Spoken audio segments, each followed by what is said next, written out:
ஒரு மன்னன் இருந்தான். அந்த மன்னன் ஜப்பான் நாட்டுக்காரன். ஒரு மரபு இருக்கிறது. என்ன மரபுனா, செத்துட்டா தண்ணில வீசிடுவாங்க. தண்ணில வீசினா அவனுக்கு அடுத்த ஜென்மம் உண்டு.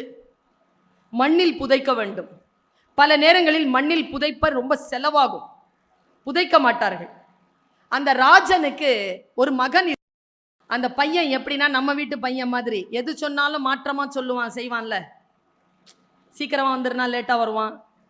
பரவாயில்லடா கொஞ்சம் லேட்டா வானா கரெக்டா 3 மணிக்கு வந்து உட்காருவான். கொஞ்சம் மாற்றமா இருக்கிற பையன்.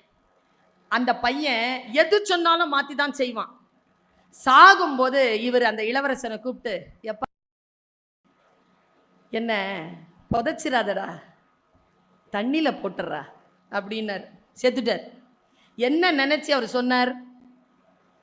சத்தியமா இவன் மாத்தி தான் பண்ணுவான்னு. அவனுக்கு அறிவு வந்துருச்சு அந்த டைம்ல.